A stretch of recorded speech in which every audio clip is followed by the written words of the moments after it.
नमस्ते दोस्तों, मैं नीरज आपके सामने वापस से हाजिर हूँ। ठीक है, इस आशा के साथ कि आप लोग पढ़ाई कर रहे होंगे, मेरी तरह बीमार नहीं पड़े होंगे। और मैं माफ़ी चाहूँगा कि काफ़ी लंबे समय के बाद एक नया लेक्चर के साथ मैं हाजिर हूँ और उम्मीद करता हूँ कि जहाँ तक मैंने क्लास को छोड़ा होगा आप लोग उसको याद रखे होंगे और आज की क्लास वहाँ से आगे जो है हमारी चलेगी। और जो सबसे बड़ी चीज़ है वो ये है कि जो गैप था, इस गैप में आप लोगों ने जो चीज़ें मैंने पढ़ाई कितना रिवाइज किया है, ये सबसे इंपॉर्टेंट चीज़ होने वाली है। लास्ट क्लास में मैंने बोला था साइमन कमीशन और नेहरू रिपोर्ट, इसको इस क्लास में मैं डिस्कस नहीं करूंगा। जितनी भी टॉपिक जो छूट गई है ना, उसको मैं क्लास के बीच में कभी भी रैप अप कर दूंगा, इसलिए उसके लिए टेंशन नहीं लेना है आपको। But the thing is, preparation ऐसी करो कि एक एक दिन जब कटे एग्जाम से, तो अब तो आपका डेट भी आ गया 14-15 अक्टूबर, तो मे बी अब ज्यादा टाइम नहीं है, टारगेटेड पढ़ाई करो। एंड हाँ, इस बार सिलेक्शन जरूर ले लेना, अदरवाइज फिर मेरा नाम खराब करके क्या फायदा यार। मेरे लिए थोड़ा पढ़ लेना ताकि मैं किसी को बोल सकूं कि हाँ तुम लोग कुछ पढ़े हो। ठीक है, सो इस उम्मीद के साथ कि तुम लोग कुछ पढ़ोगे, आज मैं वापस से हाजिर हूं नए टॉपिक के साथ, जिसको बोलते हैं प्रस्तावना।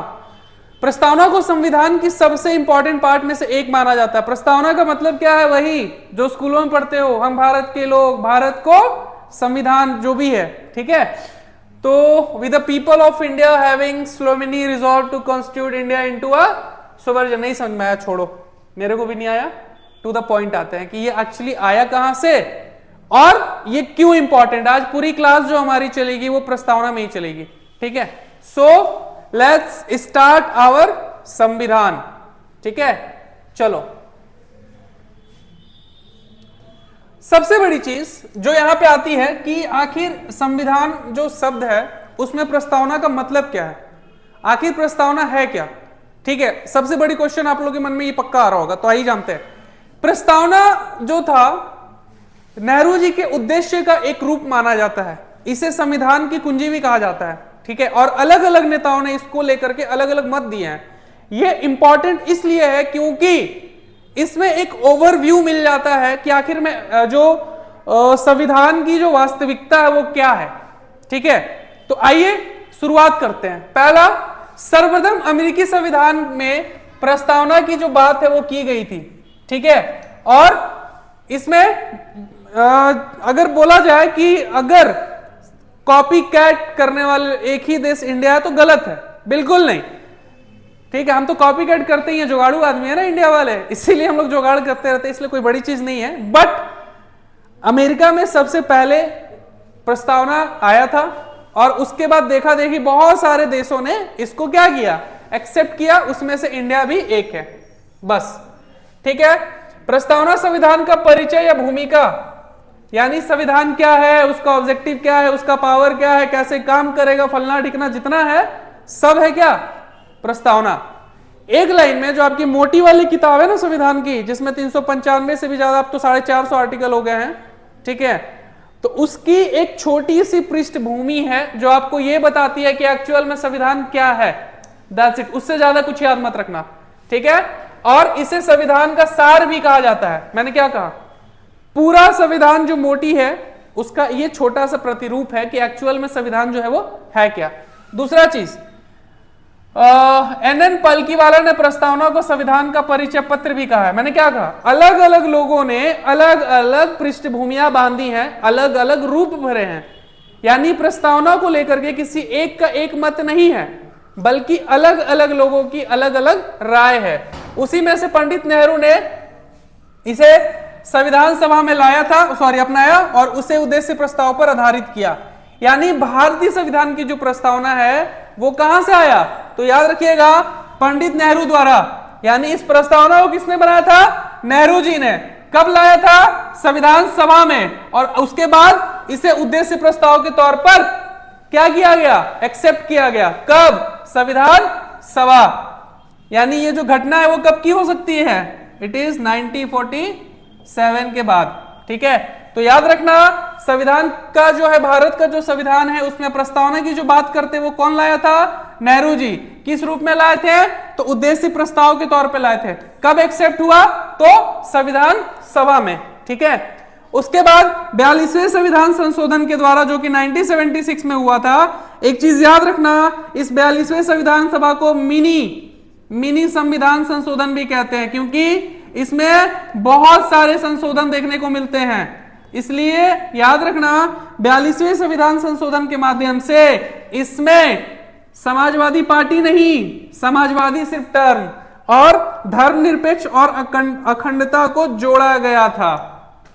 यानी इससे पहले कब 76 से पहले 1976 से पहले ये भाई तीनों मिसिंग हो गए थे। फिर इनको खोज करके लाया गया और बोला गया कि तुम यहीं रहो। किसको किसको? वही साइकिल वाला पार्टी, समाजवादी पार्टी, ठीक है। उसके बाद धर्मनिरपेक्ष और अखंडता, ये तीनों भाई को एक साथ जोड़ा गया। याद रखना कि 42वें संविधान संशोधन के द्वारा प्रस्तावना में 3 चीजें जोड़ी गई। पहला समाजवादी, दूसरा धर्मनिरपेक्ष और तीसरा है अखंडता। अब तीनों का मतलब क्या होता है सर, वो भी बता दीजिए तो सुन लो। समाजवादी का मतलब मुलायम सिंह नहीं है, बल्कि इसमें समाज के बारे में सारे लोगों की सोच होती है। यानी एक जो सरकार जो काम करती है वो समाज में कैसा सोच और कैसी धारा और कैसा जीवन देना चाहती है लोगों को, उसके बारे में होती है, ठीक है। दूसरा, उसी समाज में जो अलग अलग धर्म के लोग हैं, तो ऐसा तो नहीं है कि कोई सरकार किसी धर्म को आगे बढ़ाएगी, एक धर्म को, बिल्कुल नहीं। तो धर्मनिरपेक्षता का मतलब है कि सरकार के लिए कोई भी धर्म नहीं होगा, कोई भी धर्म, सब क्या होगा, इक्वल होगा, जिसको जो धर्म मानना है वो माने। और अखंडता का मतलब है कि ऐसा कोई भी काम जिससे भारत की जो भूमि है उसमें टूटने का डर हो, लोगों में बंटवारे का डर हो, वो चीज को खत्म करना, यानी अखंड भारत का निर्माण करना। तो ये 3 बातें आप देखोगे कि इसमें ऐड किया गया था। पहला है समाजवादी, दूसरा है धर्मनिरपेक्ष और तीसरा है अखंडता।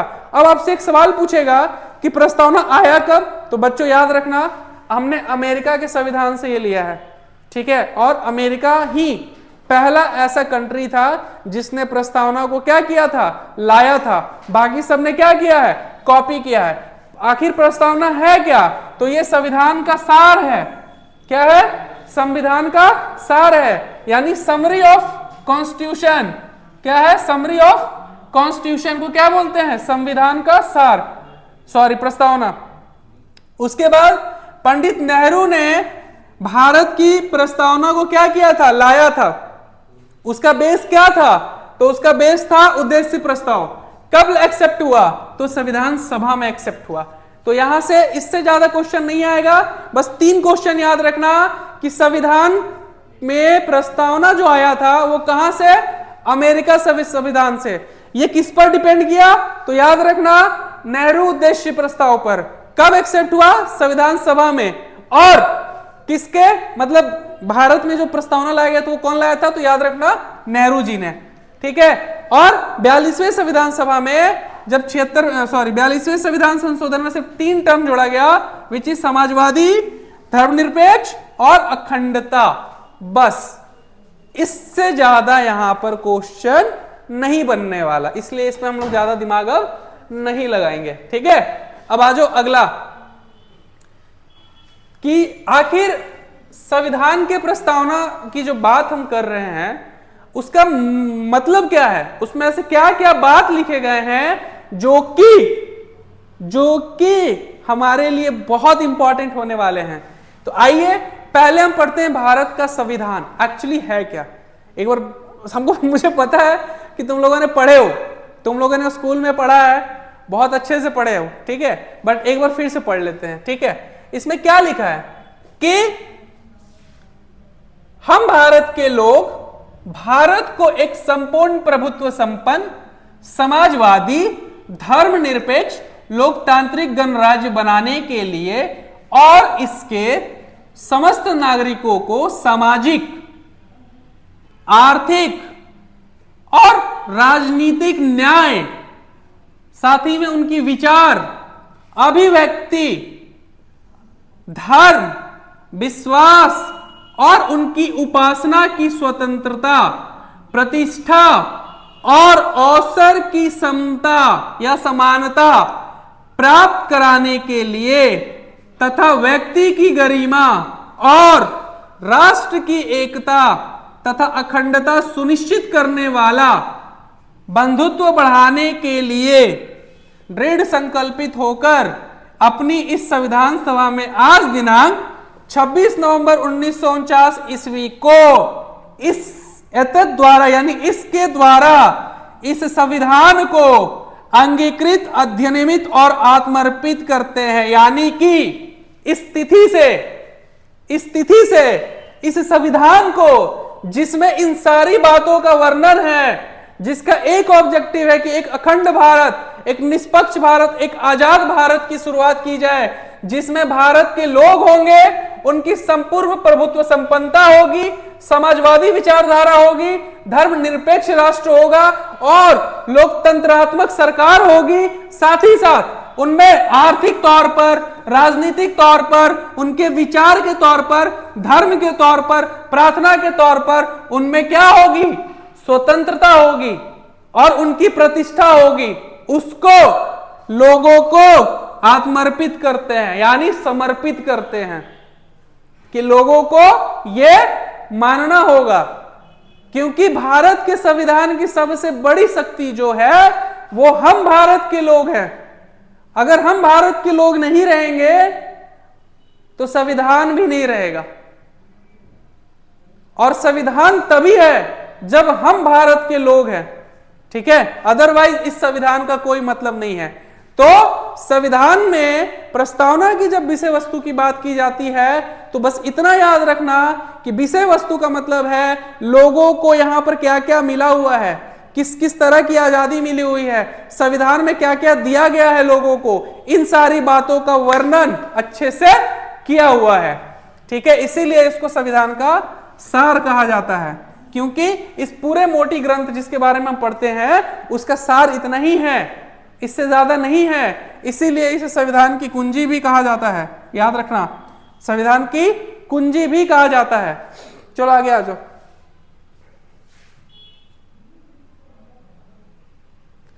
अब इन सारे शब्दों को एक बार फिर करते हैं, ठीक है। फिर उसके बाद एक एक जो मेन टर्म है उसको हम एक्सप्लेन करेंगे। ये बहुत इंपॉर्टेंट होने वाला है, इसलिए इस क्लास को हल्के में मत लेना। प्रस्तावना से एक दो क्वेश्चन पक्का आएगा, ठीक है। तो आओ, ये सबसे पहला शब्द क्या पढ़ा हमने? संप्रभुता, समाजवादी, धर्मनिरपेक्ष, लोकतांत्रिक, गणराज्य, न्याय, स्वतंत्रता, समता और बंधुत्व। ये टोटल हमने 9 टर्म पढ़ा है। उसमें से एक पहला जो टर्म है संप्रभुता, आखिर इसका मतलब क्या होता है आओ जानते हैं।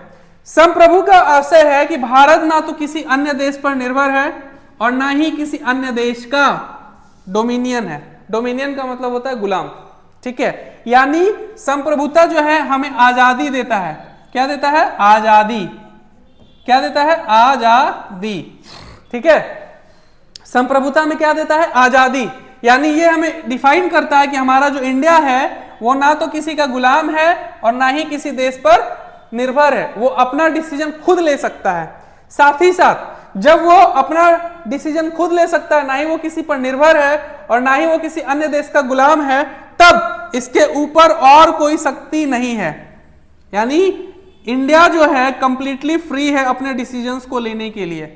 There is no provisions, there is no other substitute कि इंडिया को गुलाम करेंगे, और ये अपने मामले चाहे आंतरिक हो या बाहरी हो उसका निस्तारण यानी कि उसको निपटा सकता है अपने मन से। बस संप्रभुता का बस इतना याद रखना कि इंडिया किसी का गुलाम नहीं है, वो अपना डिसीजन खुद ले सकता है, और आंतरिक हो या बाहरी सुरक्षा से रिलेटेड हो या कोई भी मामला हो उस पर डिसीजन उसका खुद का होगा, ना कि वो किसी दबाव में आकर के क्या करेगा, कोई डिसीजन लेगा, ठीक है।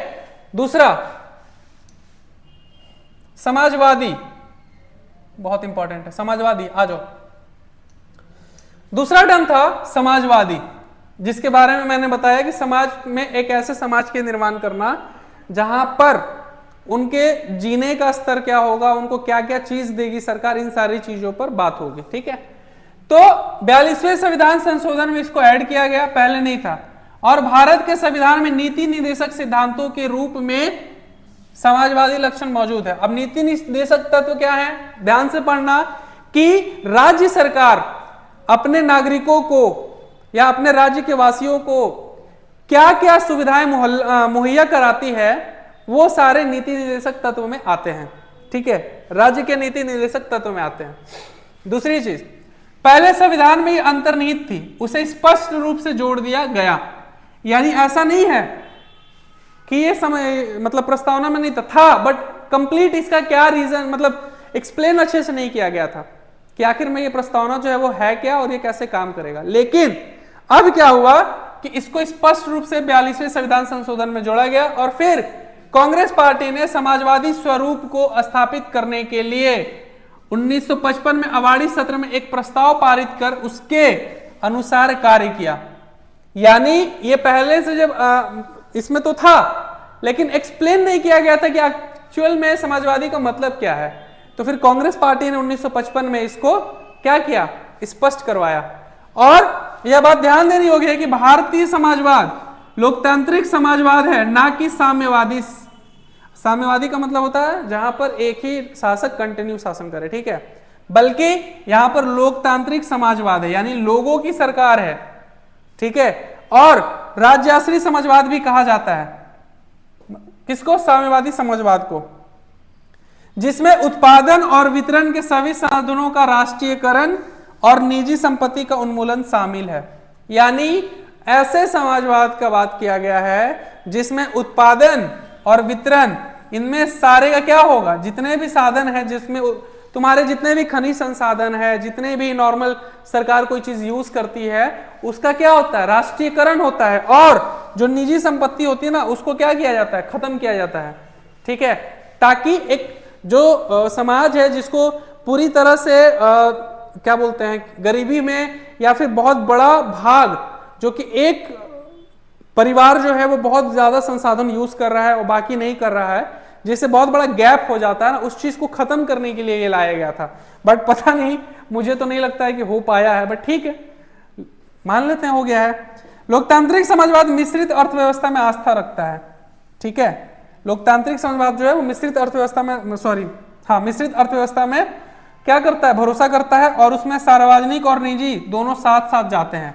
यानी भारत का जो समाजवाद है वो कैसा है, तो वो मिश्रित है, वो मिश्रित अर्थव्यवस्था पर है। और भारत का इकोनॉमिक्स भी जो है, भारत का जो इकोनॉमी है वो भी मिश्रित अर्थव्यवस्था का उदाहरण है।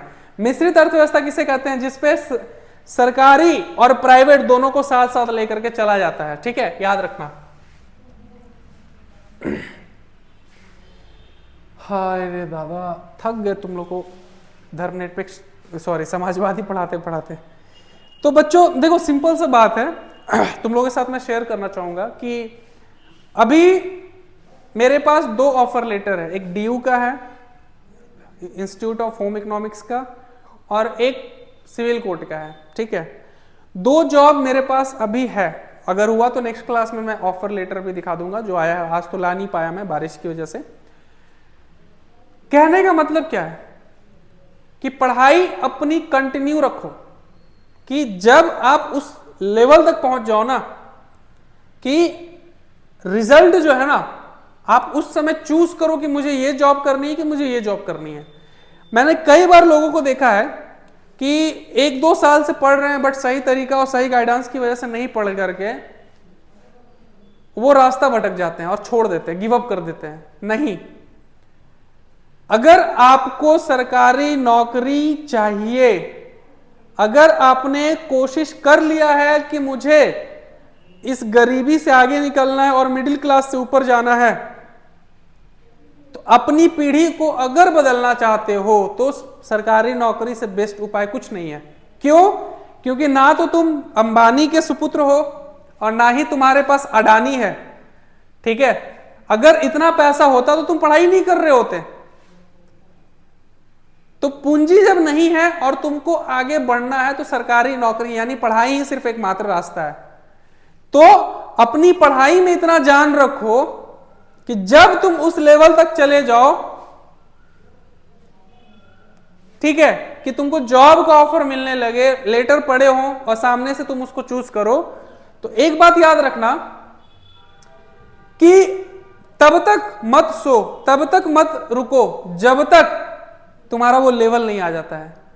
इसीलिए अभी सबको इग्नोर करके एक टारगेट रखो कि इस बार मुझे एनी हाउ जॉब लेना है, क्योंकि अगले साल इलेक्शन है, ये साल और अगले साल का आधा यानी 1 साल। अगर आप लोग जॉब ले लिए तो वेल एंड गुड, अदरवाइज फिर पता नहीं। तो मैं वही बोलूंगा कि पढ़ाई अपने लिए करो, किसी मोटिवेशन और बाकी सारी चीजों की तुम्हें कोई जरूरत नहीं है। तुम्हारे मोटिवेशन तुम्हारा फ्यूचर है, तुम्हारा मोटिवेशन तुम्हारी फैमिली है। जिस दिन तुम उस फैमिली की जरूरत को पहचानेंगे जो तुमको पढ़ाने के लिए कहीं दूर देश भेजा है, या फिर तुम उस चीज के लिए अपना समय बर्बाद कर रहे हो और वो चीज तुमको नहीं मिली, तब तुम क्या जवाब दोगे खुद को? ये सबसे बड़ा मोटिवेशन है। जब तुम किसी एग्जाम में 1 साल 2 साल लगा रहे हो तो तुम 1-2 साल कुछ और भी तो काम कर सकते थे, कुछ पैसे आ जाते। लेकिन जब तुमने ठान लिया है कि मुझे गवर्नमेंट ही चाहिए, जो लोग मुझे जवाब दे रहे उसको जवाब देना है, तो फिर अपना थोड़ा सा और जिद्दीपन और दृढ़ करो ताकि तुम उस जॉब को ले सको। ठीक है, जॉब ऐसे ही सबको नहीं मिलती। अगर ऐसे ही सबको मिलती तो कितने लोग हो जाते। अभी भी गवर्नमेंट जॉब का रेशियो 1% से भी कम है पूरे इंडिया में पॉपुलेशन के आधार पे, लेकिन फिर भी लोग सक्सेस होते हैं। क्यों? क्या आखिर रीजन है कि एक से ज्यादा एक ऑफर मिल रहा है किसी को और किसी को एक भी नहीं मिल रहा है? पढ़ाई का अप्रोच।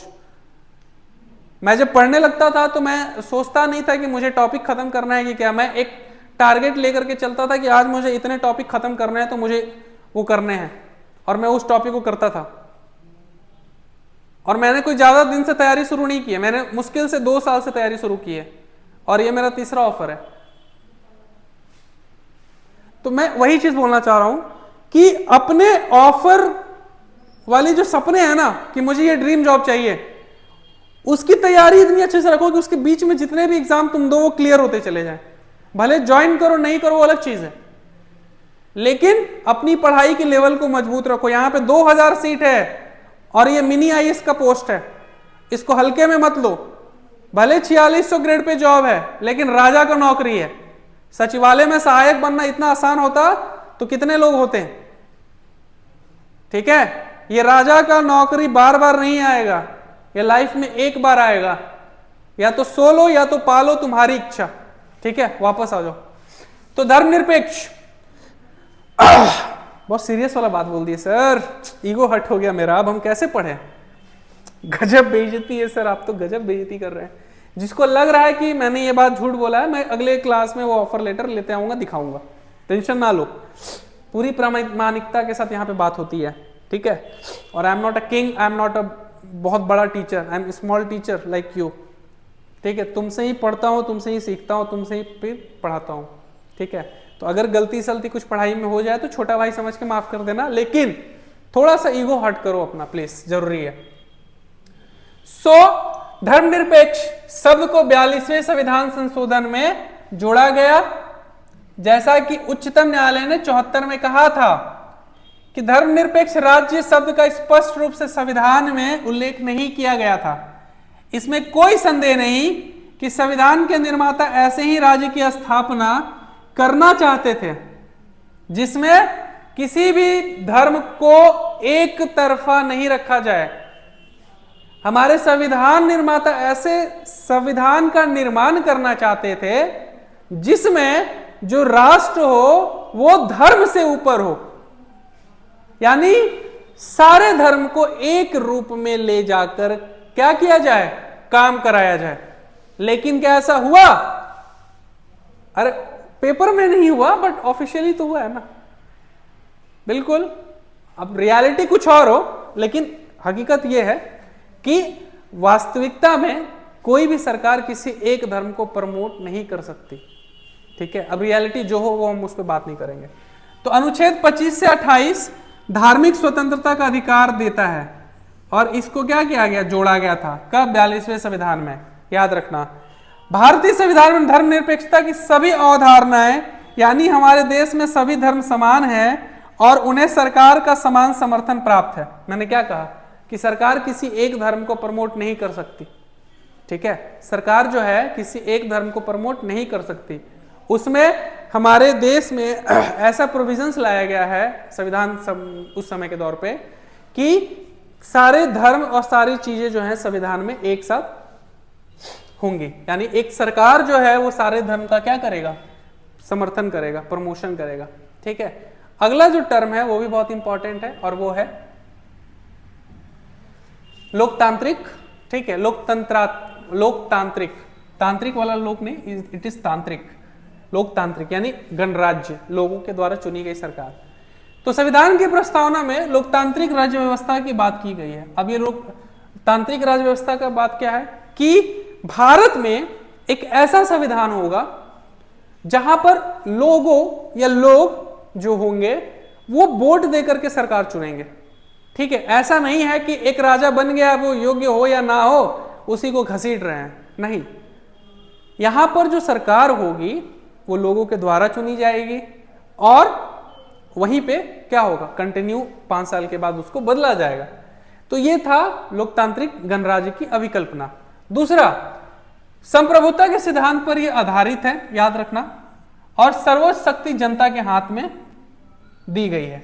यानी भारतीय संविधान में जब संविधान बनाया गया तो याद रखना यह कहा गया था कि जो सबसे बड़ी शक्ति है ना वो किसके पास है, जनता के हाथ में। यानी जनता ही संविधान की सबसे बड़ी शक्ति है। और लोकतंत्र 2 प्रकार का होता है, प्रत्यक्ष और अप्रत्यक्ष। ठीक है, प्रत्यक्ष लोकतंत्र में लोग अपनी शक्ति का इस्तेमाल प्रत्यक्ष रूप से करते हैं, जैसे स्विट्जरलैंड, यानी वो डायरेक्ट वोट देते हैं कि ये सरकार को बनाना है तो बनाना है। प्रत्यक्ष लोकतंत्र के 4 मुख्य औजार होते हैं। अब ये कौन कौन से हैं सुन लो, एग्जाम में आए नहीं आए, अब पढ़े हो तो पढ़ ही लो। ठीक है, 2 मिनट लूंगा। एक होता है परिप्रेक्षा, पहल यानी इनिशिएटिव, प्रत्यावर्तन प्रत्याशी को वापस बुलाना, और जनमत संग्रह। या तो डायरेक्टली पूछ के कि हाँ इसको खड़ा करना है, वोट दोगे या नहीं दोगे। अगर वो सपोज नहीं हुआ, कोई मतभेद है, तो उसमें पहल करके उसको आगे बढ़ाना जो कैंडिडेट है, या फिर भी अगर प्रॉब्लम सॉल्व नहीं हो तो उसको वापस बुला लिए। और जनमत संग्रह कि हाँ कौन खड़ा होगा नहीं होगा, इस चीज को क्लियर करके खड़ा कर देना। ठीक है। दूसरी ओर अप्रत्यक्ष लोकतंत्र में लोगों द्वारा चुने गए प्रतिनिधि सर्वोच्च शक्ति का इस्तेमाल करते हैं और सरकार चलाते हुए कानूनों का निर्माण करते हैं। इस प्रकार लोकतंत्र को प्रतिनिधि लोकतंत्र भी कहा जाता है। यानी हमारे भारत में अप्रत्यक्ष लोकतंत्र वाला कॉन्सेप्ट है, जहां पर लोग सरकार को चुनते हैं और सरकार ही सर्वोच्च शक्ति होती है। यानी एक बार हमने सरकार चुन लिया तो अब सारा कर्ता धर्ता वही है, और उसके बाद सरकार चलाते हुए कानूनों का निर्माण का दायित्व किसका हो जाता है, तो वो सरकार का होता है कि सरकार जो है उसको कैसे चलाना चाहती है। ठीक है। और लोकतंत्र को लोकतंत्र का जो प्रतिनिधि है वो भी लोकतंत्र, थोड़ा भावनाओं में बह गए हैं थोड़ा सा रुकना कि मैंने कहा कि भारत में जो है अप्रत्यक्ष लोकतंत्र का क्या है कॉन्सेप्ट है, जहां पर हम सरकार चुनते हैं और चुनने के बाद सारी शक्ति किसके पास जाती है, तो सरकार के पास जाती है। और सरकार के पास जब चली जाती है तो साथ में वो काम करते करते कानून का पालन और बाकी सारी चीजों का दायित्व जो है वो यहाँ पर दे दिया जाता है। सिंपल इस एक लाइन का या इस बड़े वाले जो लाइन है लोकतांत्रिक का मतलब समझ लो कि ऐसी सरकार जो लोगों के द्वारा चुनी गई है उसके हाथों में शक्ति को दे देना और फिर वो उसका उपयोग अपने हिसाब से करे। दैट्स इट, जनता के हित में, ये नहीं कि अपने हित में। ठीक है, तो ये होता है लोकतांत्रिक व्यवस्था का कॉन्सेप्ट। That's it. आ जाओ गणतंत्र। क्या आखिर ये गणतंत्र क्या है? एक लोकतांत्रिक राज्य व्यवस्था को 2 वर्गों में बांटा जा सकता है। पहला है राजशाही और दूसरा है गणतंत्र। यानी एक जो लोकतांत्रिक राज्य व्यवस्था है वो 2 वर्गों में बटे होते हैं। किस में बटे होते हैं? 2 वर्गों में। एक है राजशाही और दूसरा है गणतंत्र। यानी राजशाही व्यवस्था में राज्य का प्रमुख, आमतौर पर राजा या रानी, उत्तराधिकारिता के माध्यम से पद पर बैठते हैं। राजशाही व्यवस्था क्या हो गया, हम राजा बन ली तब हमारा बाद हमारा बेटा बनतो। ठीक है, यानी अब हम मर जाएंगे तो मेरे बाद मेरा बेटा राजा बन जाएगा। जैसे कि ब्रिटेन में, ठीक है, ब्रिटेन में क्या है कि एक राजा के मरने के बाद उसका उत्तराधिकारी उसका बेटा होता है। लेकिन गणतांत्रिक व्यवस्था में ऐसा नहीं होता है। प्रत्यक्ष और अप्रत्यक्ष रूप से यहाँ पर निश्चित समय में यानी कि 5 साल में सरकार जो है वो जनता के द्वारा चुनकर आती है, जैसे अमेरिका और भारत। याद रखना कि एक फिक्स टाइम के लिए डायरेक्टली और इनडायरेक्टली सरकार को चुना जाता है और उस समय के बाद फिर उसको बदल दिया जाता है। और इसीलिए भारतीय संविधान की प्रस्तावना में गणतंत्र का अर्थ है भारत का प्रमुख अर्थात राष्ट्रपति चुनाव के जरिए सत्ता में आता है। यानी ये उस गणतंत्र की बात कर रहा है जो कि राष्ट्रपति पद को धारण करता है, वो डायरेक्टली या फिर इनडायरेक्टली कुछ समय के लिए चुनकर आता है सत्ता पर, और उसके चुनाव 5 वर्ष के लिए अप्रत्यक्ष रूप से किए जाते हैं। मैंने क्या कहा कि पीएम जी जो हैं वो वास्तविक हैं, लेकिन उनका पावर जो है वो किसके होकर के जाता है, तो राष्ट्रपति से। यानी इस राष्ट्रपति को भी इनडायरेक्टली चुना जाता है। कैसे? हम भेजते हैं पीएम को कहां पर, संसद में, सिर्फ पीएम नहीं पूरी पार्टी को, एमपी जिसको बोलते हैं। ये एमपी किसको चुनता है, राष्ट्रपति को। तो ये इनडायरेक्टली हुआ कि नहीं हुआ? हमने किसको वोट दिया था, तो एमपी को। एमपी किसको चुना, राष्ट्रपति को। तो ये इनडायरेक्टली होता है। तो उसी को क्या किया गया है, गणतंत्र। यानी कि डायरेक्टली और इनडायरेक्टली रूप से सरकार को चुनना कुछ समय के लिए और फिर उसको बाद उसको बदल देना। ठीक है। न्याय, किसी भी देश में न्याय अगर नहीं हो तो वहां पे कुशासन बहुत जल्दी फैल जाता है। और अगर किसी देश को सही तौर पे आगे बढ़ाना है या उस वहां पे एक अच्छी सरकार की व्यवस्था करनी है, तो आपको सबसे बड़ा चीज है न्यायपालिका को स्वतंत्र करना। अगर आपने न्यायपालिका को स्वतंत्र नहीं किया तो शायद आप देख पाओगे कि वहां पे क्राइम रेट बढ़ेगा, सरकार अच्छे से काम नहीं कर पाएगी और समाज बिल्कुल मतलब क्या बोलते हैं उसको, खुले सांड की तरह जिसको तिसको मारते रहेगी। तो न्याय का मतलब होता है, यहां पर हमारे संविधान में सबसे बड़ी चीज जो की गई है न्याय को, न्यायपालिका को स्वतंत्र करके। दूसरा, न्यायपालिका के सामने चाहे वो राजा हो या मंत्री हो चाहे कोई हो, सबको एक समान रखा गया है, ताकि अगर कोई पावरफुल इंसान कुछ करे तो अकॉर्डिंग टू जो उनका पनिशमेंट है उनको सजा दिया जा सके। यानी सिंपल सी एक लाइन में अगर हम बात करें तो वो ये है कि सरकार क्या है, सरकार को या एक अच्छे गणराज्य को स्थापित करने के लिए न्यायपालिका का स्वतंत्र होना बहुत जरूरी है। अदरवाइज जो जनता है वो निरंकुश भी हो सकती है। ठीक है, इसलिए ये बहुत जरूरी है। तो न्याय 3 अलग अलग रूपों में बात की गई है। पहला है सामाजिक तौर पर, दूसरा है आर्थिक तौर पर और तीसरा है राजनीतिक तौर पर। सामाजिक तौर पर मतलब है कि समाज में कोई भी वर्ग के लोग हो उनको इक्वल न्याय देना। आर्थिक तौर पर का मतलब है कि अगर कोई गरीब जाता है न्याय के लिए, तो अगर उसके पास पैसे नहीं है तो उसका ये राइट है कि सरकार उसको क्या करे, वकील दे, और वकील उसका क्या करे, यहां पर मतलब केस लड़े। और राजनीतिक तौर पर है कि आप कितने भी बड़े पोस्ट पर हो, डजंट मैटर, आपके लिए भी वही बटखरा है। यानी तीनों इक्वली हैं, इसीलिए इन सबसे ऊपर किसको रखा गया, न्याय को। तो हमारे देश में याद रखना, न्याय व्यवस्था को 3 रूप में बांटा गया है, सामाजिक तौर पे, आर्थिक तौर पे और राजनीतिक तौर पे। यह क्वेश्चन पूछता है कि भारतीय संविधान में न्याय व्यवस्था को कितने रूपों में बांटा गया है।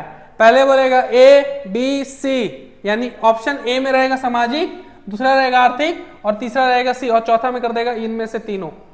तो थोड़ा ध्यान देना, ये एग्जाम में क्वेश्चन पूछा है। ठीक है, एक चीज और, इसी क्वेश्चन को घुमा देता है कि हमारे संविधान में इनमें से किस में न्याय व्यवस्था नहीं है। तो यहां पर याद रखना, आर्थिक रहेगा, राजनीतिक रहेगा, सामाजिक भी रहेगा। इसमें एक और नाम डाल देता है और वो है धर्म के आधार पर, यानी धार्मिक। तो याद रखना, धार्मिक स्वतंत्रता हमें नहीं है, इसमें न्याय की बात नहीं की गई है, वो बिल्कुल अलग मुद्दा है। ठीक है, चलो आगे आ जाओ। सुरक्षा मौलिक अधिकार और नीति निर्देशक सिद्धांतों के अलग उपबंधों के जरिए की जाती है। न्याय की बात, सामाजिक न्याय का अर्थ है हर व्यक्ति के साथ जाति, रंग, धर्म, लिंग के आधार पर बिना भेदभाव किए समान व्यवहार करना। मैंने क्या कहा, समाज में जो है लोगों को उनकी जाति, रंग, धर्म आदि लोगों के आधार पर भेदभाव नहीं करना है कि वो गरीब है तो उसको क्या न्याय नहीं मिलेगा, बिल्कुल नहीं। सबको इक्वली लेके चलना है, समान व्यवहार लेके जाना है। ठीक है, इसका मतलब है कि समाज में किसी वर्ग विशेष के लिए विशेष अधिकारों की अनुपस्थिति है। यानी अगर आप पीएम हो, सीएम हो, ऐसा नहीं है कि आपको सब कुछ मिलेगा बाकियों को नहीं मिलेगा, बिल्कुल गलत चीज है। यानी अनुसूचित जाति, जनजाति, अन्य पिछड़े वर्ग, महिलाओं की स्थिति में सुधार करने के लिए उनको थोड़े प्रोविजंस दिए गए हैं, यानी थोड़ा छूट दिया गया है, सिर्फ छूट दिया गया है। ये नहीं कि पूरा आजादी है कि वो लोग कुछ भी करें और हम लोग कुछ नहीं।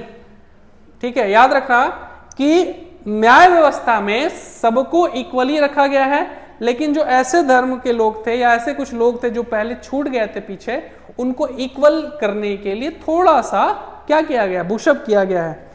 आर्थिक न्याय का मतलब है आर्थिक कारणों के आधार पर किसी भी व्यक्ति को भेदभाव नहीं करना।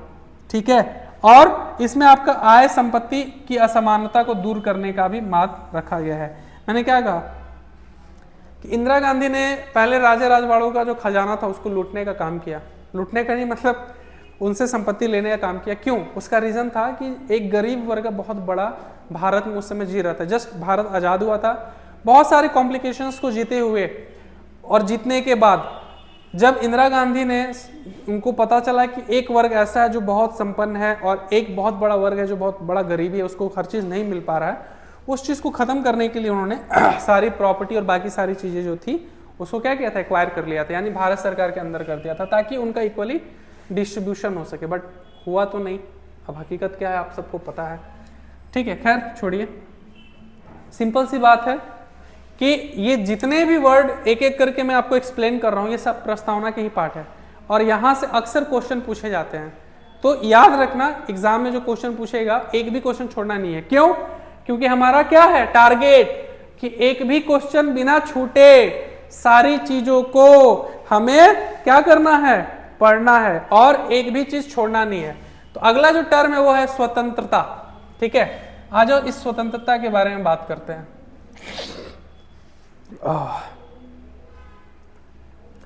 स्वतंत्रता का मतलब होता है लोगों की गतिविधियों पर हर किसी प्रकार की रोक टोक की अनुपस्थिति और साथ ही व्यक्ति के विकास के लिए अवसर प्रदान करना। मतलब सर, अरे बबुआ यही मतलब है कि तुम गए हो राती के कहां डीजे, अरे वही पब गए हो और हम पहुंच गए पुलिस वाला लेकर के कि तुम लोग बंद करो, नहीं करना है नाच उच, भागो यहां से। कैसा फीलिंग होगा? बहुत बहुत बेकार लगेगा सर, पूरा हृदय टूट जाएगा। हृदय टूट करके मतलब क्या बताएं, गर्लफ्रेंड के सामने बेइज्जती होगा, वो अलग बहुत घोर संकट है। तो उसी संकट से बचने के लिए कहा गया है कि स्वतंत्रता का मतलब है कि आपको जैसे जीना है, हाफ फुल जो पहनना, जैसे डांस करना है वैसे डांस करिए, कोई कुछ नहीं करेगा, यानी कि किसी भी प्रकार का रोक टोक नहीं होगा। साथ ही साथ व्यक्ति के विकास के लिए अवसर भी मिलेगा और आपको नौकरी हो या फिर आपका विकास हो उसके लिए भी आजादी मिलेगी। ठीक है, साथ ही साथ प्रस्तावना हर व्यक्ति के लिए मौलिक अधिकारों के जरिए उनकी अभिव्यक्ति, विश्वास, धर्म और उनकी उपासना की स्वतंत्रता भी देती है कि अगर हम यीशु हैं, क्रिश्चियन हैं, तो हम अपने हिसाब से पूजा करेंगे, अपने हिसाब से रहन सहन मेरा सब चीज होगा, कोई रोक टोक नहीं करने वाला। अगर मैं मुस्लिम हूं तो अपने हिसाब से करूंगा, अगर मैं हिंदू हूं तो अपने हिसाब से करूंगा। यानी आप जिस धर्म से भी हो, डजंट मैटर, आपको अपने हिसाब से हर चीज करने का आजादी है, बिना किसी दूसरे धर्म को क्या किए हुए, नुकसान पहुंचाए हुए। सॉरी, थोड़ा सा सर्दी है इसलिए कॉपरेट करना। ठीक है, और अगर आपको लगता है कि हमको कोई दूसरा धर्म वाला जीने नहीं दे रहा है या परेशान कर रहा है, तो आप कानून का दरवाजा खटखटा सकते हैं कि सर हम गए थे यहाँ नाचने ना, तो ये मेरा पूजा में आकर के नौटंकी किया है, इसको देखिए तो फिर कानून उससे निपट लेगा। अभी हाल ही में तो शायद उज्जैन की बात है, कहीं पे अभी तो सावन चल रहा है ना, आज कितना तारीख हो गया, आज हो गया तुम्हारा 23 जुलाई। तो सावन जो है, सावन में क्या हुआ वहां पे कि महाकाल की बारात निकलती है ना, तो निकला, उस पे कोई थूक दिया। अब रिकॉर्डिंग हो गया, आजकल तो सोशल मीडिया का जमाना है, अब थूक दिया वो 2-3 लोग, अगला दिन वहां पे बुलडोजर चला दिया। बताओ, बेचारा थूका भी, बुलडोजर भी चला और जेल में है। तो क्या हुआ, किसी धर्म वाले को लगा कि उसने मुझे मेरे मौलिक अधिकारों का क्या किया, हनन किया है, चला गया कोर्ट, अच्छा से हो गया उसका कल्याण जो होना था। खैर ये सब होते रहता है, आगे आ जाओ। जैसा कि प्रस्तावना में कहा गया है कि भारतीय लोकतांत्रिक व्यवस्था को सफलतापूर्वक चलाने के लिए स्वतंत्रता परम आवश्यक है। बिना स्वतंत्रता यहाँ पे कोई नहीं टिकेगा। अगर आज आपके पापा बोल रहे कि 5 बजे के बाद निकलना बंद, अरे यार मेरा बापे मेरा सबसे बड़ा दुश्मन है। अब बताओ, हम सोचे थे घूमेंगे गर्लफ्रेंड के साथ, अब क्या घूमेंगे। तो वही चीज है कि अगर आपकी स्वतंत्रता खत्म हुई तो वो सबसे बड़ा दुश्मन कोई भी हो।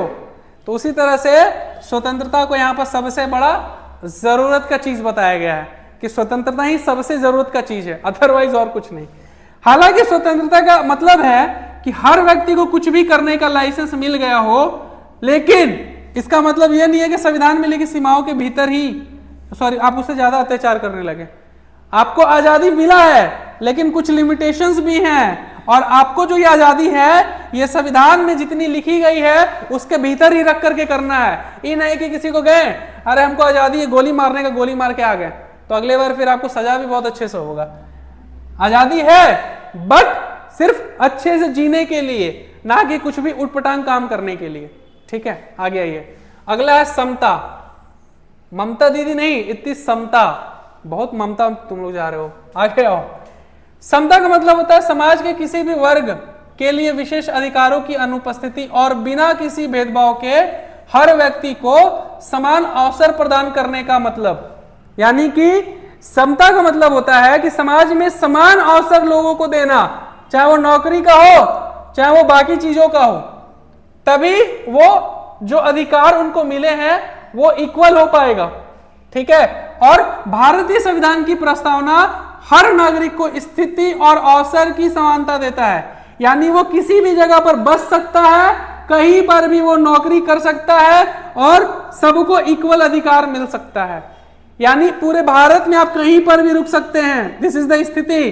पूरे भारत में आप कहीं पर भी जॉब कर सकते हैं, चाहे वो सरकारी हो या प्राइवेट।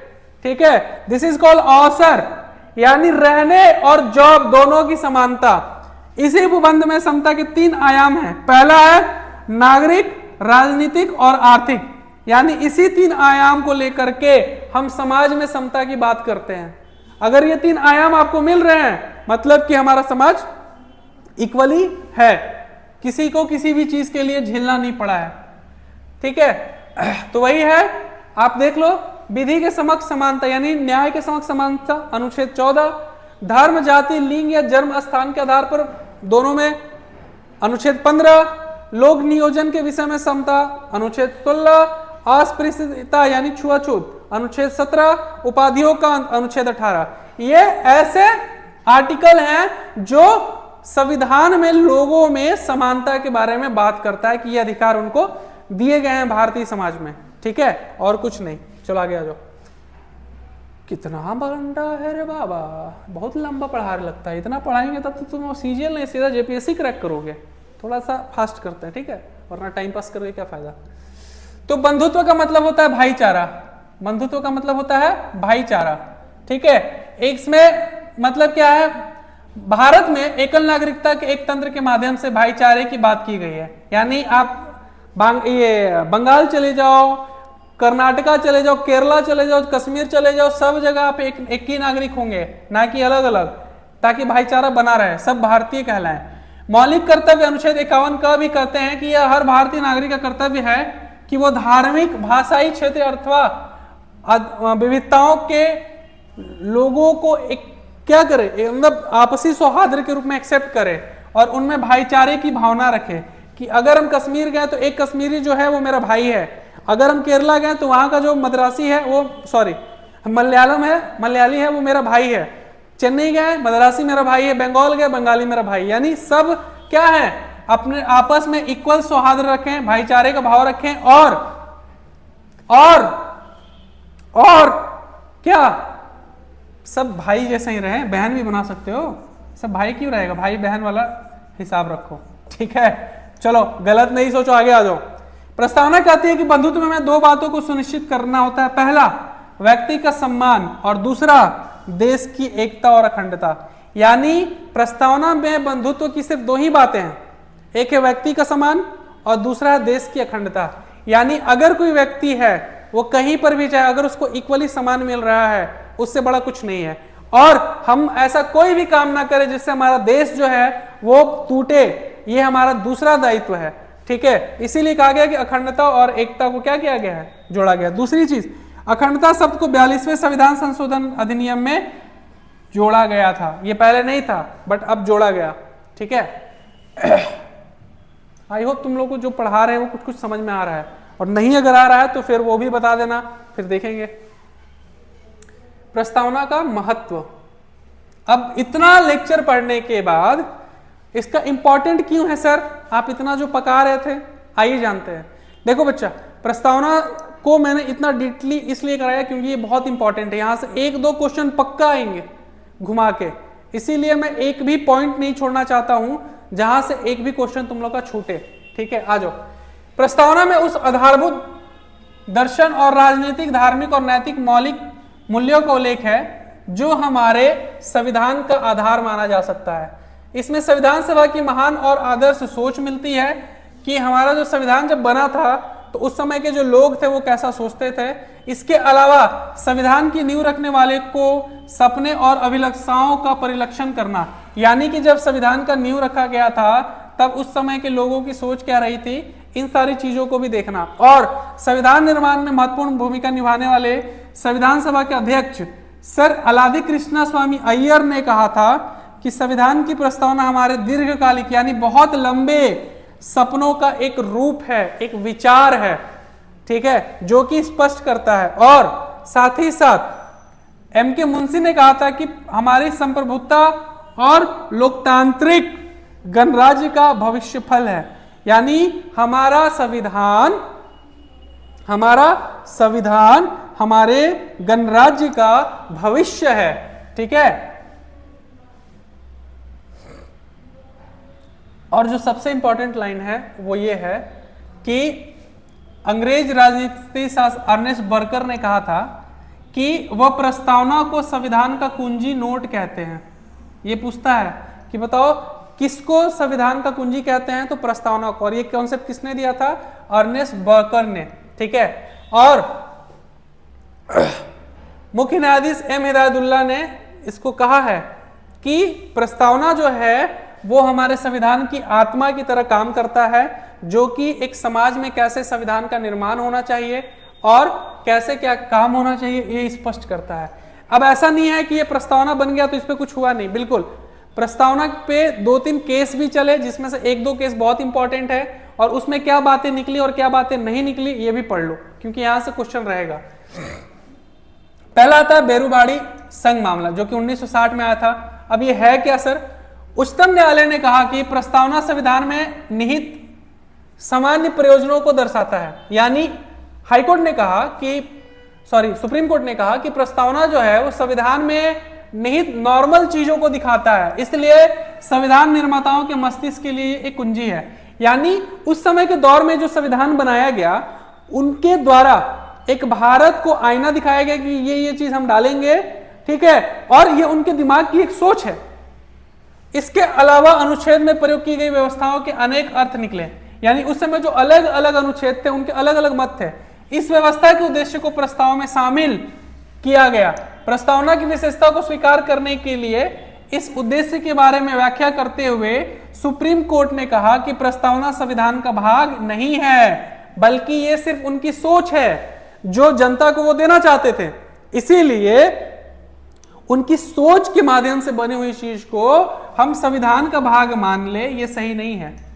तो ये हुआ था एक लाइन में कि 1960 में बेरुबाड़ी वाला विवाद जो हुआ था उसमें सुप्रीम कोर्ट ने कहा कि ये संविधान का भाग नहीं है। क्यों? क्योंकि ये उनकी सोच से बना है, और उसमें जो जो आर्टिकल डाले गए हैं वो सिर्फ लोगों की क्या बोलते हैं आजादी और बाकी सारी चीजों को लेकर के बात करता है। लेकिन केशवानंद भारती मामला जब आया 73 में, तब उसमें कहा गया कि प्रस्तावना संविधान का एक भाग है।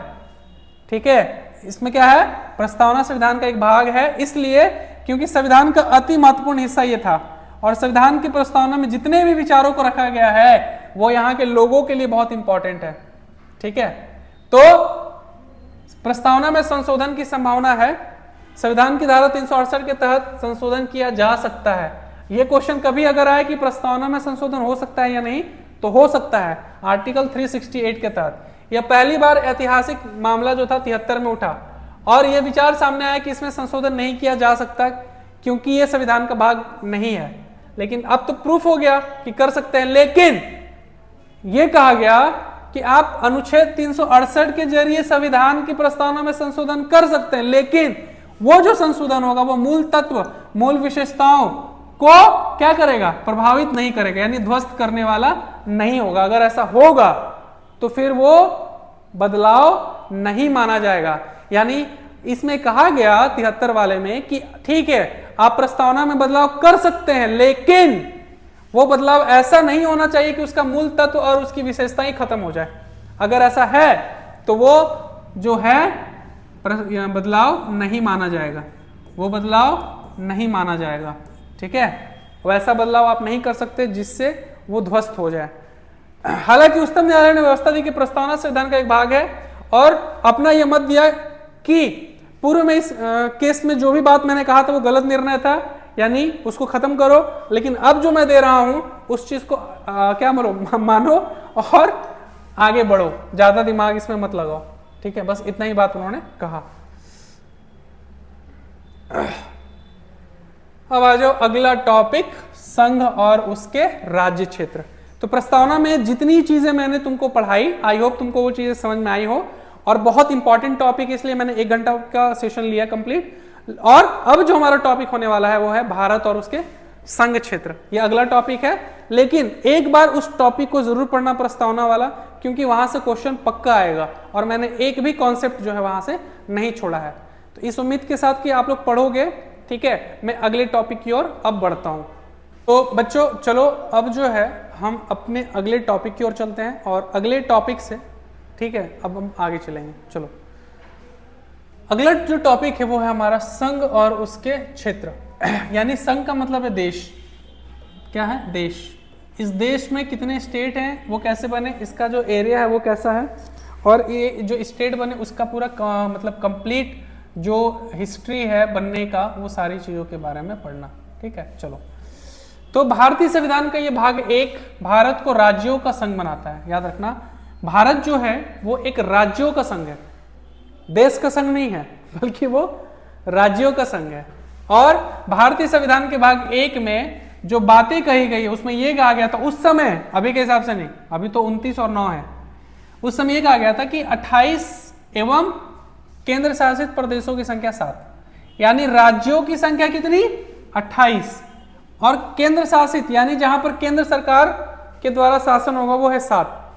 अनुच्छेद 1 भारत के राज्य तथा केंद्र शासित प्रदेशों के बारे में बात करता है कि भारत एक ऐसा देश होगा जहां पर राज्य और केंद्र शासित क्या होंगे, एरिया होंगे, जहां पर जो है शासन होगा। अनुच्छेद 1 का 1, इसके द्वारा संविधान में हमारे देश को भारत या इंडिया कहकर बुलाने की बात की गई है। ठीक है, यानी कि आर्टिकल 1 का 1 बोलता है कि इंडिया को किसके नाम से जाना जाएगा? भारत या फिर इंडिया। ठीक है, अगर तुमसे क्वेश्चन पूछे कि बताओ भारत को इंडिया के नाम से जाना जाता है, ये कौन सा आर्टिकल है? तो 1 का 1। ठीक है, अनुच्छेद 2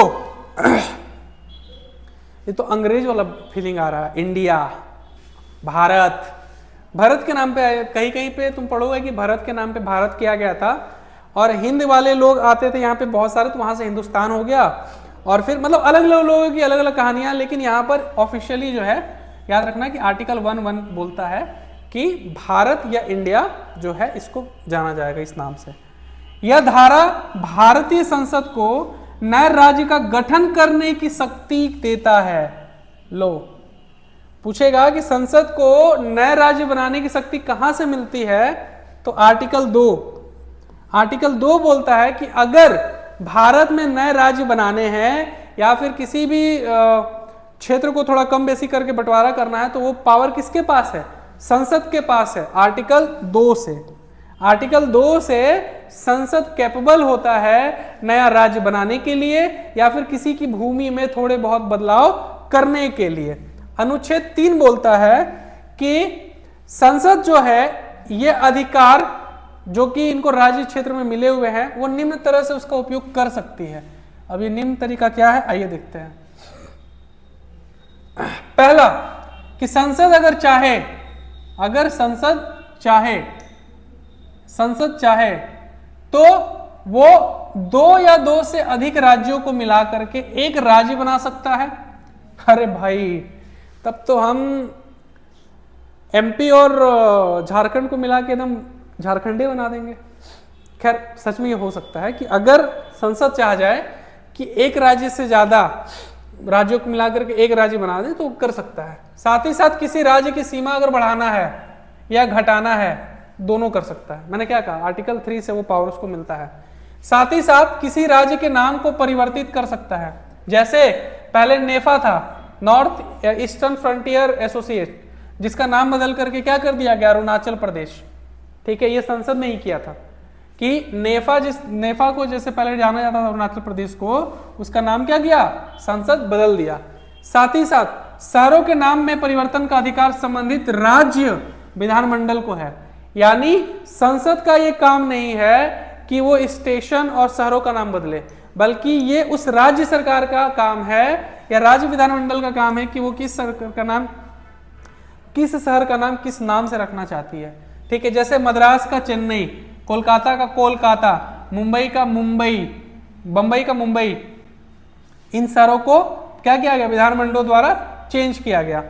स्वतंत्रता के बाद ब्रिटिश प्रांत और देशी रियासतें, मैंने बताया था ना कि उस समय 2 रियासतें होती थी, एक जहां पर ब्रिटेन का पूरा शासन होता था सीधा, और एक जहां पे इनडायरेक्ट शासन होता था जिसको रियासतें कहा जाता था। तो वहां पर इन दोनों को मिलाकर के भारत क्या किया गया, देश बनाया गया। और इसमें उस समय 4 अलग अलग श्रेणियां थी। पहला था असम, बिहार, मुंबई और मध्य प्रदेश।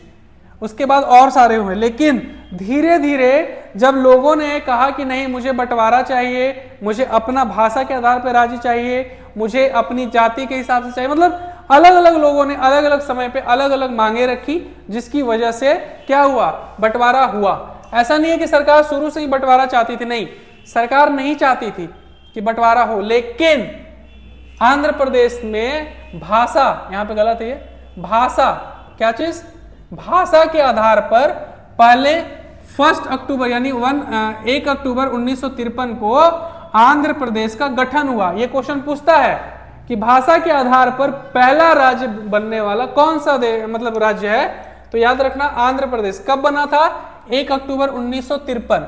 ठीक है, 1953 ईस्वी में ही फजल अली की अध्यक्षता में एक राज्य पुनर्गठन आयोग का गठन हुआ। ठीक है, यानी कि जब आंध्र प्रदेश बना तो उसके बाद और ज्यादा मांग होने लगी कि अब जो राज्य है वो बनना चाहिए अलग अलग मतलब लोगों के हिसाब से, लोगों नहीं, अलग अलग वर्गों के हिसाब से। तो उसके लिए फजल अली एक आयोग बनाया गया कि क्या भाषा के आधार पर राज्यों का बंटवारा सही है, इनको वो रिपोर्ट देना था। आखिर जो बंटवारा है या जो राज्य बनाना है या राज्य का गठन करना है, उसका एक माप क्या होना चाहिए। तो राज्य पुनर्गठन आयोग में अध्यक्ष के अलावा 2 सदस्य थे, जिसमें हृदयनाथ कुंजरू और एम परिंकर भी थे। 22 दिसंबर 53 को फजल अली आयोग ने 30 सितंबर 1955 को केंद्र सरकार को रिपोर्ट प्रस्तुत किया। यानी 22 सितंबर 1953 को यह गठित हुआ और 30 सितंबर को यह रिपोर्ट दे दिया 1955 में, 2 साल के बाद, कि आखिर राज्यों का जो पुनर्गठन है वो कैसे होना चाहिए। यानी इन्होंने सिफारिशें की कि जो राज्य बनने चाहिए उनका आधार क्या होना चाहिए और कैसे राज्यों का बंटवारा होना चाहिए। ठीक है, तो राज्यों का पुनर्गठन भाषा और संस्कृति के आधार पर करना अनुचित नहीं है, सॉरी अनुचित है, सॉरी। राज्यों का पुनर्गठन भाषा और संस्कृति के आधार पर करना अनुचित है। ठीक है, राज्यों का पुनर्गठन राष्ट्रीय सुरक्षा, वित्तीय और प्रशासनिक आवश्यकता, साथ ही साथ पंचवर्षीय योजनाओं की सफलता को ध्यान में रखते हुए किया जाना चाहिए। एक लाइन में समझाते हैं बोलना क्या चाहें। जब 2 साल के बाद फजल अली ने रिपोर्ट दिया कि सरकार आपने मुझे ये काम दिया था कि बंटवारा कैसे हो, क्या सही तरीका होना चाहिए, वो मैंने दे दिया। उन्होंने कहा कि भाषा और संस्कृति के आधार पर अगर आप राज्यों का बंटवारा करेंगे तो कहीं ना कहीं जो आप संविधान में लिखते हो ना अखंडता, वो क्या होगा, टूट सकता है, क्योंकि यहां पर हर किलोमीटर में भाषा संस्कृति सब बदलते रहती है। तो आप कितने राज्य बनाओगे, कितने छोटे छोटे राज्य बनाओगे। इसीलिए भाषा और संस्कृति के आधार पर यह पॉसिबल नहीं है। अगर आपको बंटवारा करना है तो राष्ट्रीय सुरक्षा को देखते हुए, साथ ही साथ वहां पर कितना पैसा वित्त होगा या वहां पर प्रशासनिक आवश्यकता सच में है राज्य बनाने के लिए, अगर आपको लग रहा है कि वो बहुत बड़ा राज्य है, वहां पे प्रशासन अच्छे से काम नहीं कर पाएगा, तब आप उसको क्या करो, बंटवारा कर दो।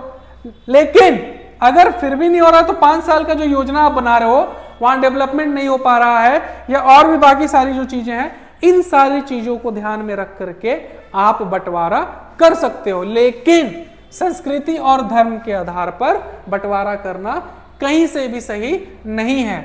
इसीलिए जो उस समय था उसको एबीसी वर्ग में बांटा गया और राज्यों को यहां पर समाप्त कर दिया गया, और मतलब राज्यों को ग्रुप में बांट दिया गया एबीसी। इनकी जगह अब 16 राज्य और 3 केंद्र शासित प्रदेश का निर्माण किया गया, और ये अलग अलग ग्रुप में थे, ठीक है। लेकिन 31 अगस्त 56 को संसद ने आयोग की अनुशंसाएं मानते हुए 7वां संविधान संशोधन किया, और अब राज्यों की संख्या 14 थी, जिसमें 5 केंद्र शासित प्रदेश थे, ठीक है। उसी तरह से हिमाचल प्रदेश और बाकी लोगों राज्यों का भी गठन हुआ, ठीक है। मतलब आजादी के बाद राज्यों का गठन सबसे बड़ा समस्या था, और उनका आधार क्या होगा, कैसे उनको कैसे प्रशासनिक तौर पे जोड़ा जाए, कैसे एक अखंड भारत को बनाए रखना है, इन सारी चीजों को क्या करना, तालमेल के साथ करना बहुत इंपॉर्टेंट था। इसीलिए जब संविधान बना तो अलग अलग राज्यों में अलग अलग मांगे उठी, और अलग अलग मांग बनने के बाद अलग अलग क्या हुआ, समितियां बनी, जिन्होंने अलग अलग तौर पे क्या दिया, रिपोर्ट दिया। पहले हमने वो पढ़ा, अब पढ़ेंगे एस.के. दर की समिति का रिपोर्ट। डॉक्टर राजेंद्र प्रसाद ने 27 नवंबर 47 को एस.के. दर, इलाहाबाद के जो हाईकोर्ट के उच्चतम न्यायालय के रिटायर्ड जज थे, उनकी अध्यक्षता में भाषाई आधार पर राज्यों के गठन का मूल्यांकन करने, यानी कि जो धर समिति ने कहा था कि क्या जो भाषा और संस्कृति के आधार पर उन्होंने कहा था बंटवारा नहीं हो सकता, राज्यों का गठन नहीं हो सकता है, क्या वो सही है? एक बार आप उसका मूल्यांकन करके मुझे बताइएगा। तो इस समिति ने 48 में रिपोर्ट दिया और कहा कि राज्यों का पुनर्गठन प्रशासनिक आधार पर करने की ही बात सही है, आप संस्कृति और बाकी सारी चीजों के आधार पर नहीं कर सकते। लो एस.के. दर ने भी वही कहा जो कि इससे पहले वाले फजल अली ने कहा था, ठीक है। और धारा 370 जो है वो आपको पता ही है। देखो अलग अलग राज्यों में अलग अलग चीजें थी, हम पढ़ेंगे अभी कि कौन से राज्यों का गठन कब हुआ, ये सारी चीजें हम पढ़ेंगे। लेकिन अभी धारा 370 पढ़ लो थोड़ा कि धारा 370 था क्या, अब हट गया है ये। तो धारा 370 एक ऐसा लेख था जो जम्मू और कश्मीर को विशेष राज्य का दर्जा देता था, और संविधान के भाग 21 में लेख का मसौदा तैयार किया गया था। इसमें अस्थायी, संक्रमणकालीन और विशेष प्रावधान, यानी कि यह अस्थायी था और विशेष प्रावधान था जो कि जम्मू और कश्मीर को दिया गया था, और इसकी स्थापना के बाद भारतीय संविधान के उन लेखों की सिफारिश करने का अधिकार दिया गया था जिन्हें राज्यों में लागू किया जाना चाहिए। अनुच्छेद 370 को पूरी तरह से निरस्त करना चाहिए। बाद में जम्मू कश्मीर संविधान सभा ने राज्य के संविधान का निर्माण किया और अनुच्छेद 370 के निरस्त करने की सिफारिश किए बिना खुद को भंग कर दिया। यानी उस समय कहा गया था कि जब कुछ समय बाद राज्य का गठन हो जाएगा तब ये 370 को खत्म करना है, लेकिन इन्होंने क्या किया, बिना इसको खत्म किए हुए अपनी सरकार को भंग कर दिया, और इस लेख को भारतीय संविधान की एक अस्थायी विशेषता माना गया। लेकिन मोदी सरकार ने 5 अगस्त 2019 को राज्यसभा में एक ऐतिहासिक संकल्प पेश किया जिसमें जम्मू कश्मीर राज्य से संविधान का अनुच्छेद 370 हटाने और राज्य का विभाजन जम्मू कश्मीर एवं लद्दाख के रूप में करने से क्या किया, उसको बांट दिया, और तब 2019 से आर्टिकल 370 जो है वो हटा हुआ है, ठीक है। और वहां से अब जो है वो कंप्लीट क्या है, एक स्टेट है, और वो भी किसके अंडर में है, केंद्र सरकार के अंडर में है, ठीक है। तो हमेशा याद रखना कि राज्यों का बंटवारा या राज्यों का एकीकरण इतना आसान नहीं था, ठीक है। पहले से ही भारत जब आजाद हुआ तो एक नए चुनौती के तौर पर यह उभरा। अगर आज हमारे सरदार पटेल नहीं होते तो शायद भारत इतना नहीं मजबूती से खड़ा होता जितना मजबूती से अभी खड़ा है। आज भारत की मजबूती के पीछे अगर सबसे बड़ा हाथ है तो वो है हमारे पटेल जी का, और अलग अलग रियासतों को अलग अलग तरीकों से एक्वायर करना, एक अखंड भारत की शुरुआत करने का अगर नींव की बात करते हैं तो वो हमारे लौह पुरुष यानी वल्लभ भाई पटेल की देन है, वरना नेहरू जी और इन सारी चीजों से ये नहीं हो पाता, ठीक है। तो इतिहास में जिन लोगों ने देश के लिए बहुत कुछ किया है उनका सम्मान होना चाहिए। अगर वो एकीकरण की नीति या एकीकरण का संकल्प के साथ आगे नहीं बढ़ते तो आज भारत हमारे सामने ऐसे जो खड़ा है नहीं होता। ठीक है, तो 1947 की मदद से 1947 के बाद जो रियासतें थी उनका भी एकीकरण किया गया और रियासतों के पास पाकिस्तान में शामिल होने, भारत में शामिल होने या स्वतंत्र राज्य के रूप में रहने के लिए 3 विकल्प थे, या तो वो पाकिस्तान चला जाए, भारत में आ जाए या स्वतंत्र हो जाए। ठीक है, आजादी के समय लगभग 552 रियासतों का भारतीय सीमा में विलय हो गया। यानी इन 552 रियासतों ने कहा कि भैया हम पाकिस्तान नहीं जाबो और ना ही हम अकेले रहेंगे, अगर हम अकेले रहेंगे तो ये पाकिस्तानी हमको जीने नहीं देगा, इसीलिए हमको बढ़िया है कि तुम ही मिला लो अपने में, और 552 रियासतों का भारतीय सीमा में विलय हो गया। कुछ जो उनके सीमा में थे वो खुद आकर के मिल गए, लेकिन 3 राज्यों ने उस समय भारत में शामिल होने से इनकार कर दिया। ये थे हैदराबाद, कश्मीर और जूनागढ़। ठीक है, तो इन राज्यों को भारत द्वारा अलग अलग माध्यमों से अधिग्रहित किया गया।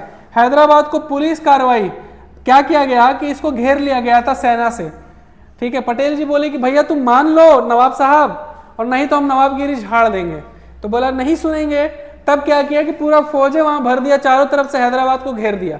अब ये नवाब साहब जाए तो जाए कहां, अंत में झुके और इन्होंने क्या किया, बोला कि भैया हम नहीं सकेंगे तुमसे, चलो तुम्हारे अंदर हम मिल लेते हैं। तो मिल लिए। दूसरा जूनागढ़, तो जूनागढ़ में क्या किया गया, जनमत संग्रह, यानी जनता से पूछा गया कि आप इंडिया में रहना चाहते हैं, अलग रहना चाहते हैं कि पाकिस्तान जाना चाहते हैं। तो उन्होंने कहा कि नहीं भैया हम भारतीय में खुश रहेंगे।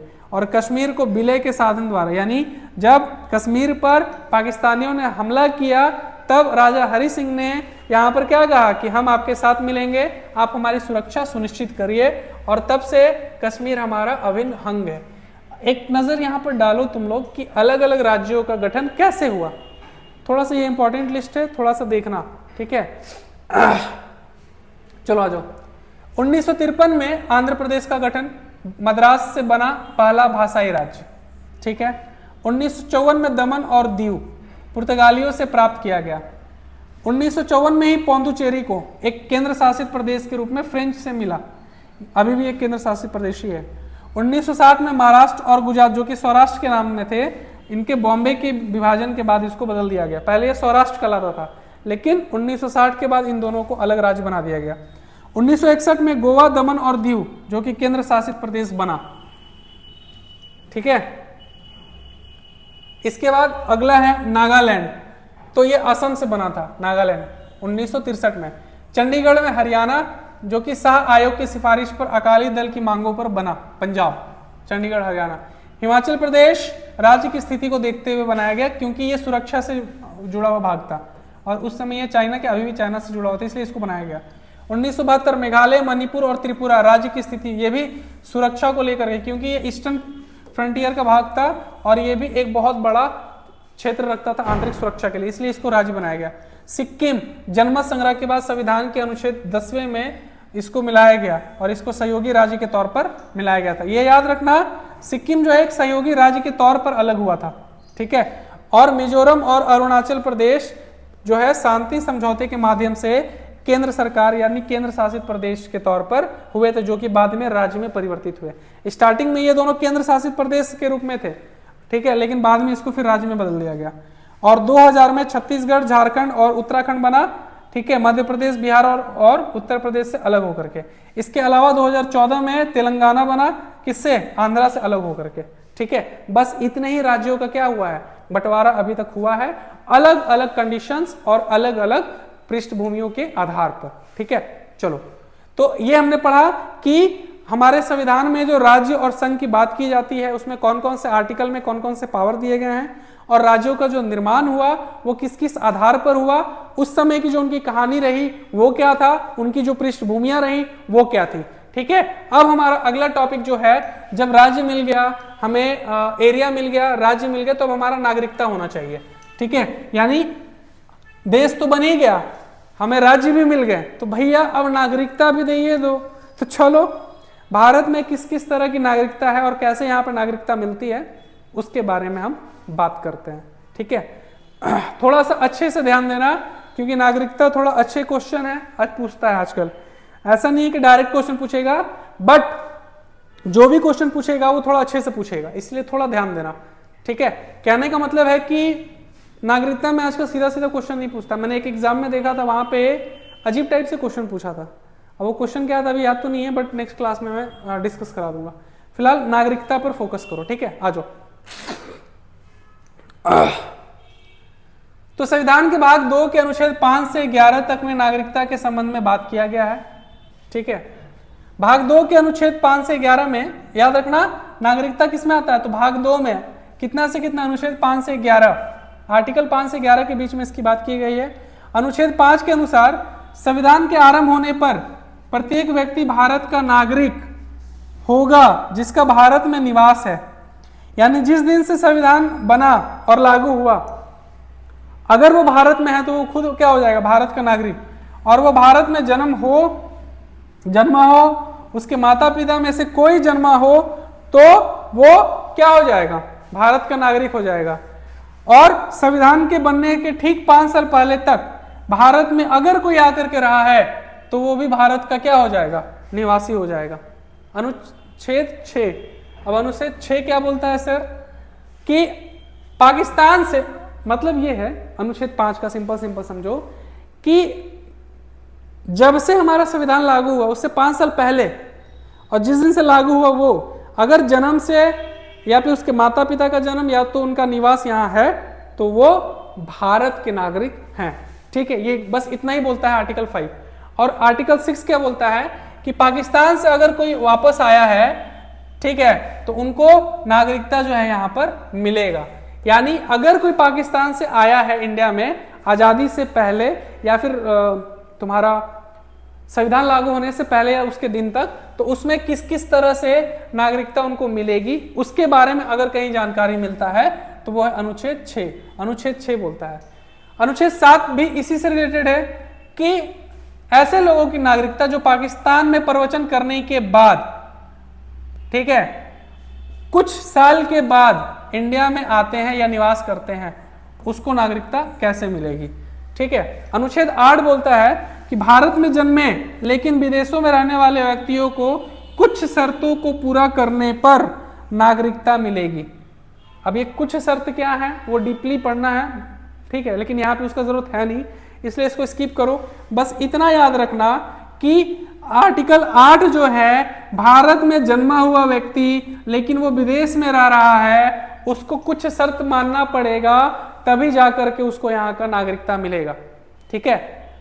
तो सिंपल अनुच्छेद 6, पाकिस्तान में जो लोग थे वो जब लागू हुआ संविधान तब आए या उसके जस्ट 5 साल पहले आए, उनको नागरिकता का क्या प्रावधान है वो।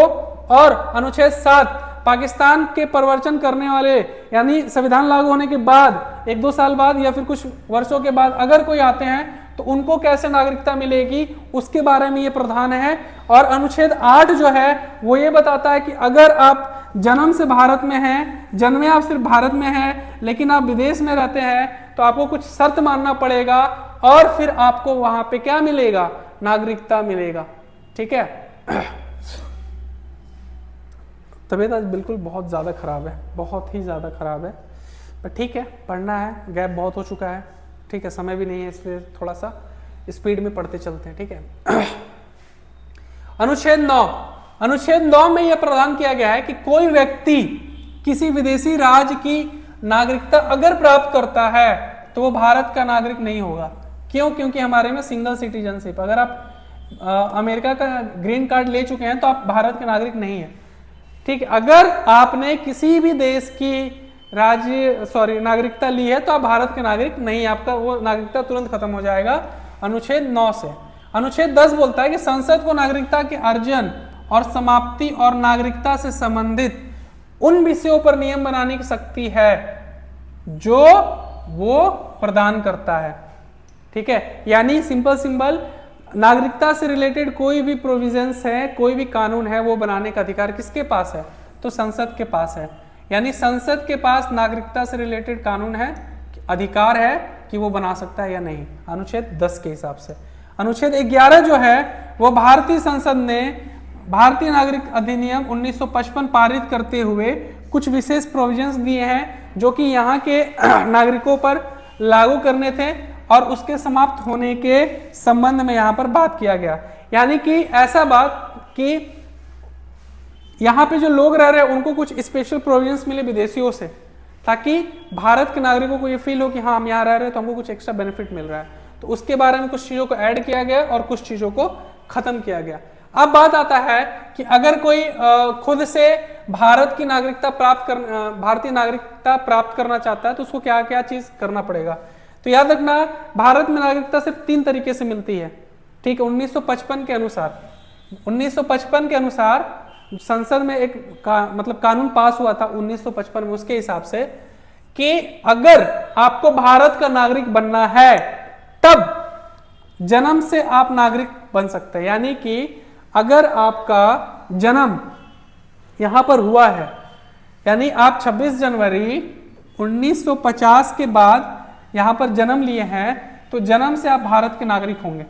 पहला कि बाय बर्थ आप यहां पे 1950 के बाद जन्म लिए हैं तो आप यहां के नागरिक होंगे, ठीक है। दूसरा वंश परंपरा द्वारा, ठीक है। वंश परंपरा के द्वारा का मतलब क्या है कि भारत के बाहर अन्य देश में 26 जनवरी 1950 के बाद अगर जन्म लेने वाला व्यक्ति भारत का नागरिक माना जाएगा, कब? जब उनके जन्म के समय उसके माता पिता का जन्म भारत में हुआ हो। यानी भारत में माता पिता का जन्म हुआ हो, भले वो विदेश में रहते हो, उनको यहाँ की नागरिकता मिली हुई है, तो उनका बेटा का भी क्या हो जाएगा, नागरिकता मान लिया जाएगा। दूसरा देशीकरण द्वारा, यानी एक विदेशी भारत सरकार को देशीकरण के लिए आवेदन करके भारतीय नागरिकता प्राप्त कर सकेगा। अगर कोई विदेशी चाहता है भारत का नागरिकता प्राप्त करने के लिए, तब उसको एक आवेदन देना होगा भारत सरकार के पास कि हमें यहाँ की नागरिकता चाहिए, हम यहाँ पे रह रहे हैं, मेरा सारा कुछ यहीं पर है। तब भारत सरकार according to terms and condition देख करके उसको क्या करेगा, यहां पर उसको नागरिकता देगा। दूसरा, राज्य क्षेत्र में मिल जाने से नागरिकता। अगर कोई राज्य या कोई देश का राज्य मतलब जो भारत में है, जैसे कि कश्मीर जो है एक जब भारत का भाग नहीं था तो उसका नागरिकता अलग था, लेकिन जैसे ही वो भारत में मिला तो वो खुद भारत का, वहां पे जितने भी लोग हैं वो सब उस क्षेत्र में जितने भी लोग निवास कर रहे हैं वो भारत के नागरिक हो जाएंगे। यानी भारत में अगर कोई भी एरिया मिलता है तो वहां पे जितने लोग हैं सबको नागरिकता मिल जाएगी। तीसरा है पंजीकरण के द्वारा नागरिकता, ठीक है। यहां पर अलग अलग एक रजिस्ट्रार जो होते हैं, रजिस्ट्रार जनरल, भारत के नागरिकता का एक सर्टिफिकेट देते हैं, लेकिन उसके लिए कुछ टर्म्स एंड कंडीशंस होते हैं जिसमें आपको पंजीकरण कराना होता है, ठीक है। सॉरी, अब आइए आगे की क्या क्या तरीके हैं जिससे हम लोग नागरिकता खत्म कर सकते हैं। तो पहला है त्याग द्वारा। जब कोई व्यक्ति स्वेच्छा से यानी अपनी इच्छा से भारत की या फिर किसी अन्य देश की नागरिकता लेता है तो वो खुद यहाँ का नागरिकता छोड़ देता है। अगर आपने अमेरिका की नागरिकता लिया तो आपका नागरिकता खुद खत्म हो जाएगा। दूसरा है पर्यावसन द्वारा।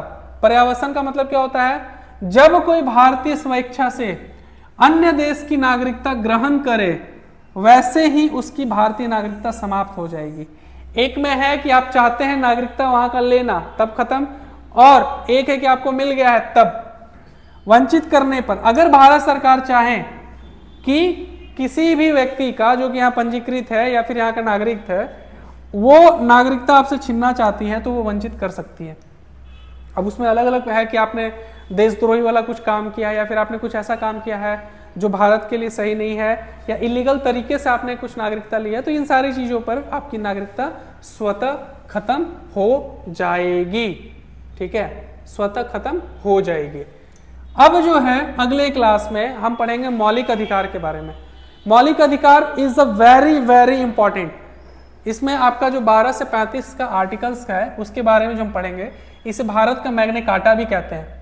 अभी इस क्लास में नहीं पढ़ेंगे, अगले क्लास में इसको करेंगे। इसे भारत का मैग्ना कार्टा भी कहा जाता है क्योंकि ये अधिकारों का वो प्रपत्र है जिसे इंग्लैंड के किंग द्वारा 1215 में दबाव में जारी किया गया था, और यह नागरिकों के मौलिक अधिकारों से रिलेटेड है, याद रखिएगा। इसे भारत का मैग्ना कार्टा भी कहा जाता है, क्यों? क्योंकि ये भारत के नागरिकों में उनके जो अधिकार है उसको स्पष्ट करता है। मौलिक अधिकार जो भारत में है वो 6 हैं, पहले 7 थे, लेकिन संपत्ति का जो अधिकार था उसको क्या कर दिया गया है, यहाँ से हटा दिया गया है, अब सिर्फ 6 ही हैं।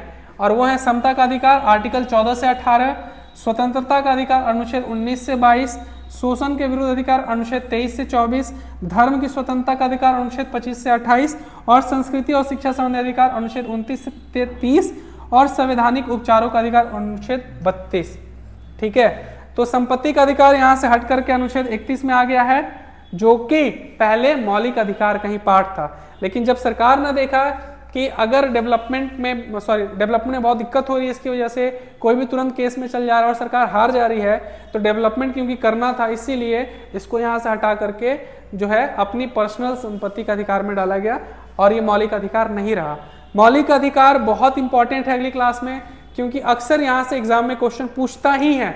This is very very important, इसीलिए इस क्लास को और अच्छे से करेंगे, जल्दी में खत्म नहीं करेंगे। तब तक आप लोग पढ़ोगे इस उम्मीद के साथ। आज का जो क्लास है मैं यहीं पे ख़त्म कर रहा हूँ। रीज़न ये है कि तबीयत भी थोड़ा मेरा सही नहीं है, बट ये उम्मीद के साथ जा रहा हूँ कि आप लोगों को आज मैंने जो भी कॉन्सेप्ट दिया आप उसको पढ़ोगे और कंटिन्यूटी के साथ अपनी पढ़ाई को जारी रखोगे, बीच बीच में अपने मॉक्स भी लगाओगे, रिवाइज भी करोगे, करेंट अफेयर्स के साथ साथ हर एक चीज़ पर अपनी पकड़ जो है वो अच्छे से करते चले जाओगे। तब तक के लिए धन्यवाद, मिलते हैं अगली क्लास में।